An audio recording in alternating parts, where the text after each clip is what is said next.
So hi friend, this is Amit और आप देख रहे हैं एडमिशन एकेडमी। जैसा कि आप लोग का वीआईटी का फेज 2 काउंसलिंग कल से स्टार्ट होने वाला है। सुबह 10 बजे से आपका चॉइस फिलिंग स्टार्ट हो जाएगा। तो उसके रिगार्डिंग जो भी इंपॉर्टेंट इंस्ट्रक्शन रूल जो कि आपको फॉलो करना चाहिए, क्योंकि आपको वीआईटी में एक ही मौका दिया जाता है। इसमें अगर आप मिस्टेक करते हैं तो आपका रैंक खराब होगा और आप वीआईटी शायद से ज्वाइन नहीं कर पाएँ, और अगर करेंगे भी तो गलत ब्रांच या फिर आप हायर फी कैटेगरी के साथ। तो प्लीज़ आप ध्यान से सुने सारी बातों को, ताकि आप सही से काउंसलिंग कर सकेंगे। उसके लिए हम गाइडेंस भी दे रहे हैं। उसके लिए आप चाहें तो मेरे गाइडेंस से भी रजिस्टर कर सकते हैं। डिस्क्रिप्शन में डिटेल दिया गया सारा कुछ, या साइड वाइज भी आप चेक कर सकते हैं। अगर आप सिर्फ आपको एक बार कॉल पे सब कुछ पूछना है किसी भी काउंसलिंग के रिगार्डिंग, उसके लिए भी आप कांटेक्ट कर सकते हैं। एक नॉमिनल चार्ज लगेगा। यहाँ पे हम बताने जा रहे हैं आपको अपना कंप्लीट गाइडेंस में क्या क्या प्रोवाइड करेंगे हम, और आपको किस तरह से हेल्प मिलेगा इससे। कंप्लीट गाइडेंस जो होता है वो अभी से लेकर जब से भी आप कांटेक्ट करते हैं तब से लेकर एडमिशन तक का कंप्लीट गाइडेंस, मतलब जो भी प्रोसेस होगा उसके लिए हम हेल्प करेंगे। चॉइस फिलिंग, जो पर्सनल चॉइस फिलिंग है वो हम करके देंगे आपको। राउंड वाइज डिस्कशन होगा कि क्या आप करना चाहिए, स्टॉप करना चाहिए, नेक्स्ट राउंड में जाना चाहिए नहीं, वो सारा चीज़ हम आपसे डिस्कस करते रहेंगे रेगुलरली, ताकि आप एक अच्छे काउंसलिंग करके अच्छे कॉलेज में जा सकें विद बेस्ट ब्रांच। और ये काउंसलिंग सारे तरह के काउंसलिंग के लिए जोसा, सीएसएबी, जैक वैली, JAC Chandigarh, MSC, CT, VIT, Manipal,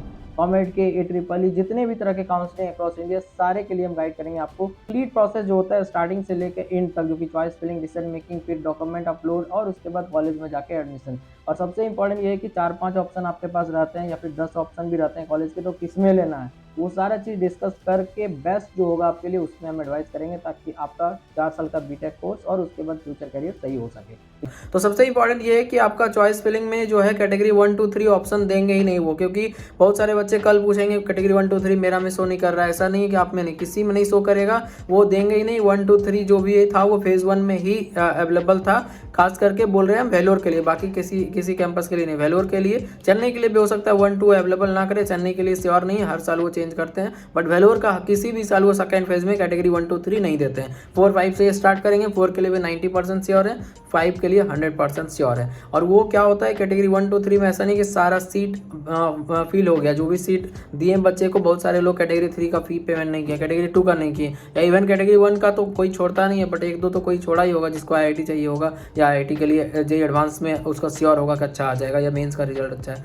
तो बात यह है कि वो सब सीट का क्या होता है, वो डायरेक्टली वो कैटेगरी 4 5 में ट्रांसफर कर देते हैं due to their internal policy to generate more money through higher category. तो ये आपको समझ आ जाना चाहिए अच्छे से। कैटेगरी 4 5 ही रहेगा। अब उसमें भी आप अच्छे से चॉइस फिलिंग करेंगे। बहुत लोगों का रहता है कि हम बेस्ट पाएँ, कम फी भी लगे, ब्रांच भी ठीक हो। उसके लिए हम गाइडेंस देंगे आपको लाइव कॉल पे और वीडियो सेशन पे। आपको डिस्कस करेंगे कि किस तरह से आपको चॉइस फिलिंग करना चाहिए, और उसको दोबारा क्रॉस चेक करके आपको हम हेल्प करेंगे ताकि आप बेस्ट हो सके। और रिजल्ट आने के बाद आपको जाना चाहिए वीआईटी में या नहीं, अगर जाना भी चाहिए बैकअप लेके तो कब इसका रिफंड ले लेना चाहिए, क्योंकि आपके पास और भी ऑप्शन हो सकते हैं। मणिपाल, बिटसेट, आपका COMEDK, KCET, AEEE, TSM CET, APM CET, JAC Delhi counselling, JoSAA counselling, WBG, बहुत सारे ऑप्शन हैं। तो सारे ऑप्शन को देखना होता है। एडमिशन तभी ले सकते हैं आप अच्छे से अच्छे कॉलेज में जब आप सारे ऑप्शन को ट्राई करके बेस्ट में जाएँ। और सारे ऑप्शन ट्राई करने के चक्कर में हो सकता है आप अच्छे को मिस कर दें, या फिर सारे में पेमेंट करना पड़ जाए, तो रिफंड नहीं लेने से पैसा भी बर्बाद हो सकता है। तो वो सारे का सॉल्यूशन है मेरा गाइडेंस, या कोई भी एक्सपर्ट के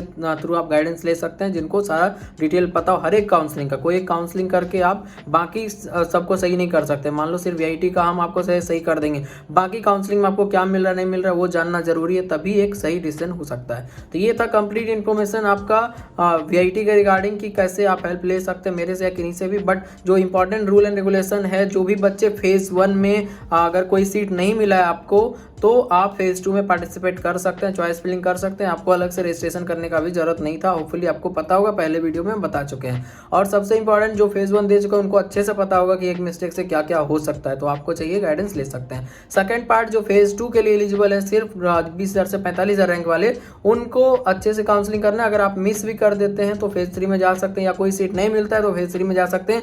लेकिन अगर आपको कोई सीट मिल गया फेज 1 में और आप पे नहीं किए थे, तो अभी आप पार्टिसिपेट नहीं कर सकते हैं। ये राउंड वाइज काउंसलिंग नहीं है, फेज वाइज है। उसी तरह फेज 2 में अगर आपको सीट मिलता है, आप पेमेंट नहीं करेंगे, एडवांस या फाइनल पेमेंट दोनों में से कोई एक नहीं करेंगे, पहला कर भी दिए दूसरा नहीं किए, तो पहले वाला का रिफंड उसी में दे देंगे और आपका काउंसलिंग खत्म हो जाएगा। तो वीआईटी में यही है, सीट मिल गया तो लेना पड़ेगा या तो आपको छोड़ना पड़ेगा, बस दैट्स इट। आगे आप नहीं जा सकते।